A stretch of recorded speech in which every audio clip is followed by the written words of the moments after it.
The night began like any typical corporate party. Loud music, clinking glasses, and people pretending to get along better than they actually did. My wife, Emily, had asked me to come, saying it would look good for appearances. Her company was hosting their annual employee appreciation party, and since Emily was up for a promotion, showing up with a supportive spouse apparently counted as extra points. I didn't mind. Emily worked hard, and if having me there made her feel more confident, I was happy to stand by her side. What I didn't know was that this evening would turn into something unforgettable, something that would draw out a side of me I never thought I'd need. Emily introduced me to her managers, a few teammates, and then, reluctantly, to a man I'd heard far too much about, Kyle. She said his name neutrally, but the stories she'd share at home were anything but neutral. He was a classic office creep, the kind who lingered too close, masked suggestive comments as jokes, and brushed past her in ways that didn't feel accidental. Emily had even complained to HR once, but nothing came of it. He's harmless, they'd said. The moment I saw him, I understood. His eyes scanned my wife in a way that made my blood boil instantly. We tried to continue enjoying the evening, but Kyle kept popping up wherever Emily went, hovering, watching, inserting himself into conversations like some parasite feeding on discomfort. I kept calm, reminding myself this was her workplace. I wouldn't make a scene unless he gave me a reason. Emily squeezed my arm once, whispering, "Please, don't do anything." I nodded, but tension coiled inside me. I felt his gaze like a laser on her, and every smirk he threw made my patience thinner. The tipping point came when the DJ switched to slow music. Couples drifted onto the dance floor, and Emily excused herself for another drink. I stepped aside to take a call from my brother. When I returned, I couldn't see her immediately. My eyes scanned the room until I spotted her near the balcony. Trying to pass by someone, Kyle, he stepped in front of her, blocking her path, laughing at something she didn't even react to. Then, right before me, his hand slid down her arm. My stomach twisted. When Emily stepped back firmly, he didn't move away. Instead, he grabbed her waist, pulling her slightly toward him. That was it. Everything inside me snapped.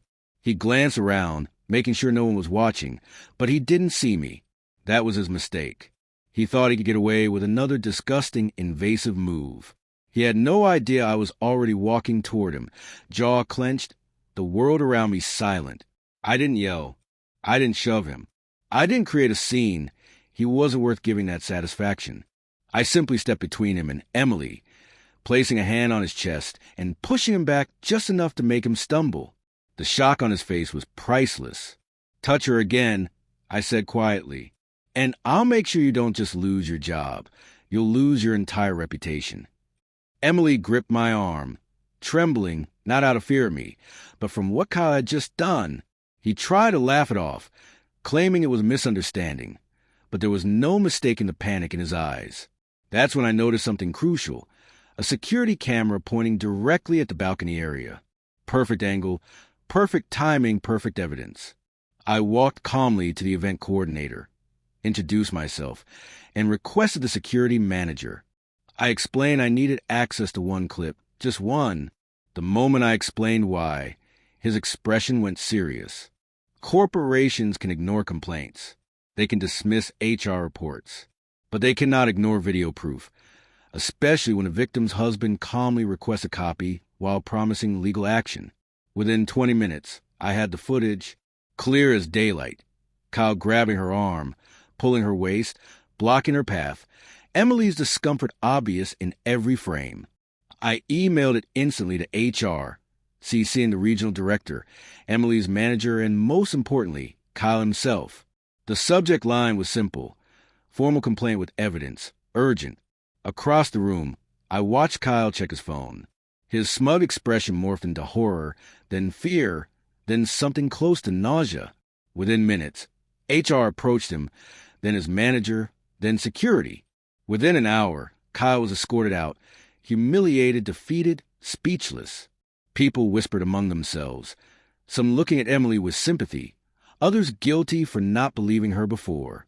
Her manager apologized repeatedly, promising an immediate internal investigation. Emily looked at me as if I had lifted a 1,000-pound weight off her shoulders. For the first time that evening, she breathed freely. When we finally walked out hand in hand, the cold night air felt like a reset. Emily leaned her head on my shoulder, whispering, "Thank you. I didn't think anyone would ever take this seriously." I kissed her forehead and told her the truth. No one gets to make you feel unsafe. Not while I'm here. A week later, Kyle was officially terminated, banned from the building, and blacklisted across the company's network. His career, his carefully crafted facade, crumbled in one night. And honestly, he had destroyed the moment he laid a hand on my wife.